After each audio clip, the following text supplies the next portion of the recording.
This week's blog post is all about personal development. Earlier this week, I was sitting in the sauna at the gym and I was thinking about how there are so many different options when it comes to personal development. I was actually sitting in the sauna meditating, and that's what got me thinking, because part of meditating is letting your thoughts come, letting your thoughts go. And then I think about some of the books that I've read recently where it's challenge your thoughts. What are those limiting beliefs? How do you change your mind, change your mindset, change your life? You know, there's different messages that we're hit with all the time. I'm one of those messages that you get hit with every week about your personal development and about what is best for you. And how do you know where to start with personal development? Because there are so many different options. And if it's not, a place where you usually go, it's hard to know where to start and what types of things to look for. So first and foremost, let's just lay out a handful of different ways that personal development shows up. You can meditate, you can read a book, you can read a blog, you can watch a vlog, you can listen to podcasts, you can have a conversation with a mentor, you can hire a coach, you can sign up for a class, you can do something new, you can go outside of your comfort zone, you can journal, you can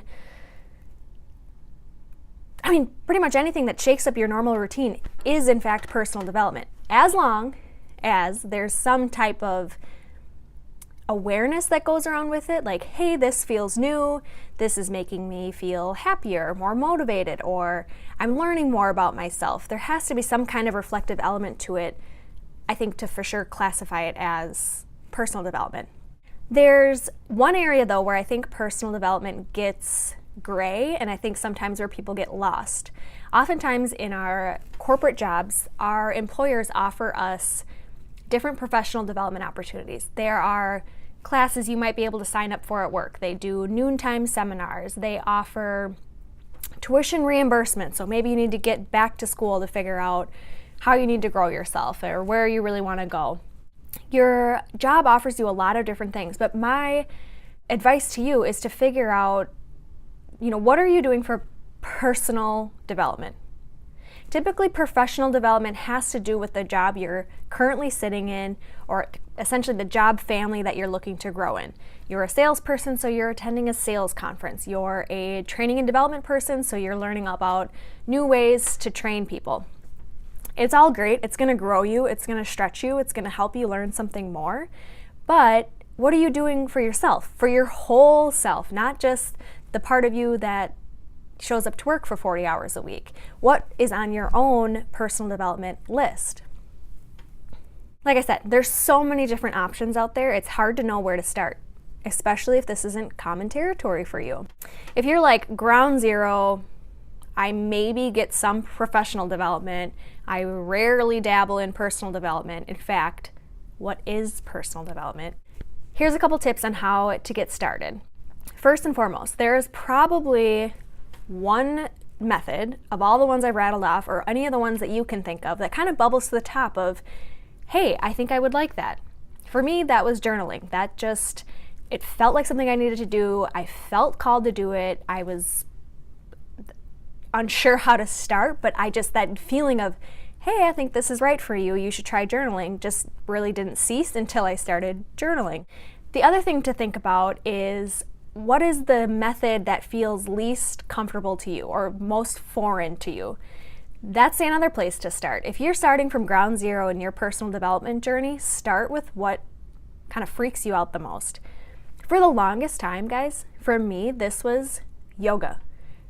I thought yoga was like mind-numbing and such a waste of time.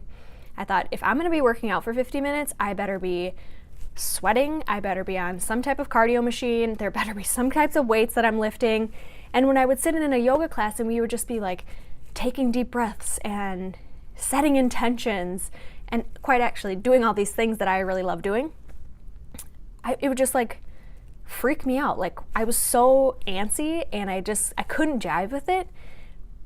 But yet I found myself continuing to sign up for yoga classes, and now since 2018 started, I think I've been to a yoga class once a week, and I'm starting to crave it, and it's starting to feel like a natural place for me to be. And I think it's because deep down, somewhere inside of me, I knew that really was a type of personal development that was really going to resonate with me.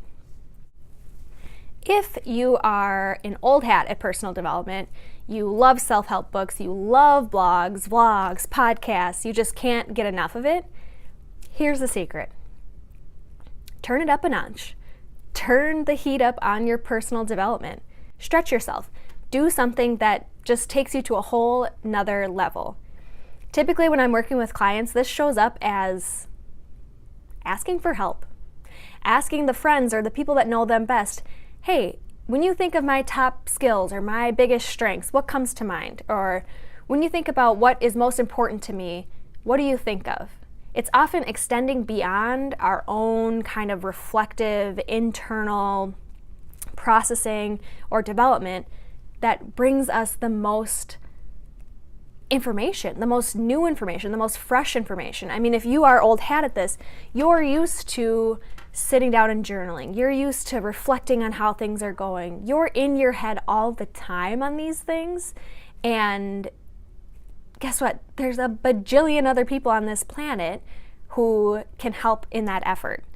And yet, sometimes we don't always ask for help in this way.